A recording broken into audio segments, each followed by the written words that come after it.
Fala galerinha da Fé com Destino, tudo bom com vocês? Bom dia, boa tarde, boa noite. Aqui quem fala é o Caio. Hoje eu tô aqui para falar sobre as 10 pragas do Egito e seus significados. As 10 pragas foram calamidades que Deus trouxe sobre os egípcios, porque o faraó se recusou a libertar os escravos hebreus. Somente depois da 10ª praga os hebreus foram libertados. Essas foram as 10 pragas e eu vou contar uma a uma para vocês. O primeiro foi o sangue. Quando Moisés e Arão pediram a libertação dos hebreus, o faraó rejeitou seu pedido, então Deus tornou a água do rio Nilo em sangue. Ninguém conseguia beber a água do rio e todos os peixes morreram, mas os magos do faraó também conseguiram transformar a água em sangue e o faraó não libertou os hebreus. Essa praga foi um grande golpe para o Egito. O rio Nilo representava a vida do país, porque todo o seu sustento dependia dele. Os egípcios adoravam o rio, mas agora se tinha tornado um lugar de morte. Deus mostrou que ele é o único dono da vida. Depois o segundo foi a rãs. Deus mandou Arão estender sua vara sobre a água do Egito e rãs subiram cobrindo toda a terra, mas os magos do faraó também conseguiram trazer sapos sobre a terra. Para os egípcios, a rã era a associação a deusas da fertilidade. As rãs apareciam mais na época de, do rio cheio, do rio Nilo cheio, mas nunca tinham aparecido tantas rãs assim. Em vez de ter um símbolo de bênção, Deus transformou as rãs em um grande problema e novamente humilhou os deuses do Egito.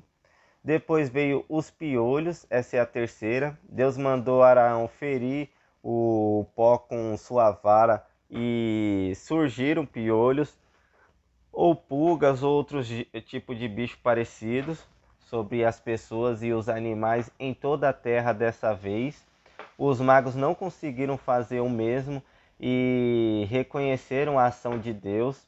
A Bíblia diz que os piolhos surgiram do pó por ordem de Deus. A própria terra se virou contra os egípcios.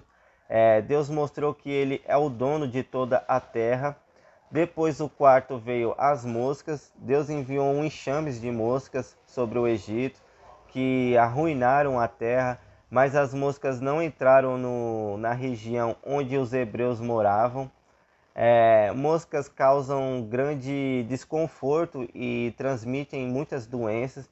Deus atacou a saúde e o conforto dos egípcios, mas poupou os hebreus. Deus mostrou que ele cuida de quem o ama.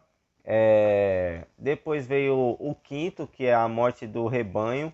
Deus enviou as pragas que matou o rebanho, cavalos, jumentos, bois, camelos e ovelhas do egípcios em um só dia. O faraó investigou e descobriu que nenhum animal dos hebreus tinha morrido. Os hebreus eram a fonte principal de carne na dieta dos egípcios. Além de bens essenciais como leite, couro e lã, alguns deuses egípcios importantes tinham características de boi. Com essa praga, Deus atacou a economia dos egípcios. Depois o sexto veio a feridas. Deus mandou Moisés pegar um punhado de cinzas e espalhá-lo pelo ar. E quando Moisés fez isso, feridas começaram a surgir nos homens e nos animais. Até os magos do faraó foram infectados, né? Nenhum dos deuses da saúde ou da cura livrou os egípcios da doença, mostrando que Deus é um Deus único, não existe outro Deus. Depois veio o granizo, esse é o sétimo. Moisés avisou o faraó que Deus iria mandar a pior tempestade de granizo de sempre sobre o Egito. Alguns dos conselheiros do faraó ouviram o aviso e abrigaram-se seus escravos e rebanhos antes da tempestade, mas todos que ficaram no campo morreram com a força do granizo com as plantas. Com a tempestade de granizo, Deus humilhou os egípcios novamente da colheita e do clima, até a natureza obedece a Deus. Depois, o oitavo, veio os gafanhotos.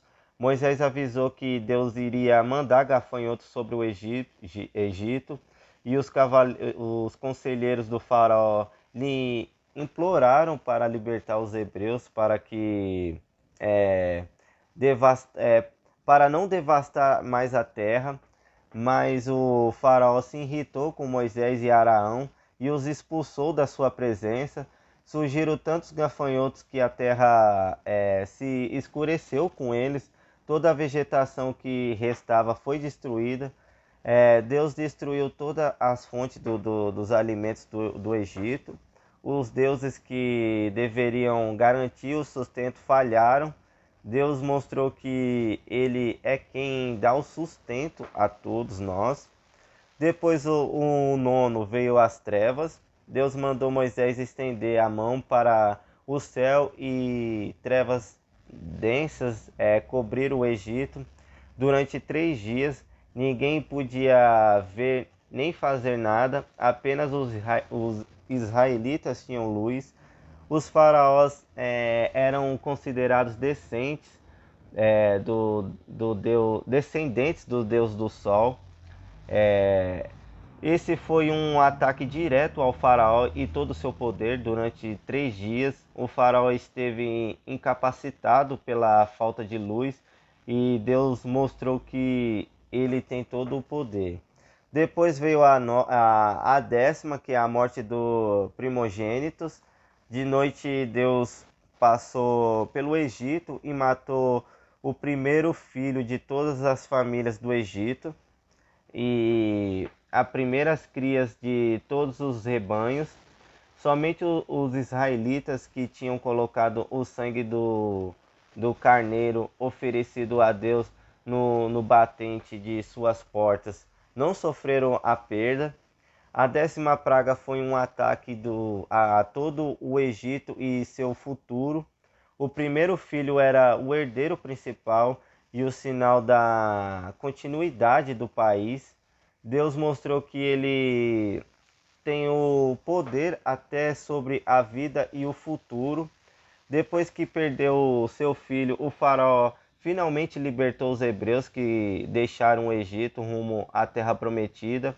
As pragas que Deus enviou atacaram tudo que era precioso e sagrado para os egípcios. Por não obedecerem a Deus, ele destruiu tudo em que eles confiavam. As pragas do Egito provaram que Deus tem o poder sobre tudo e não existe outros deuses.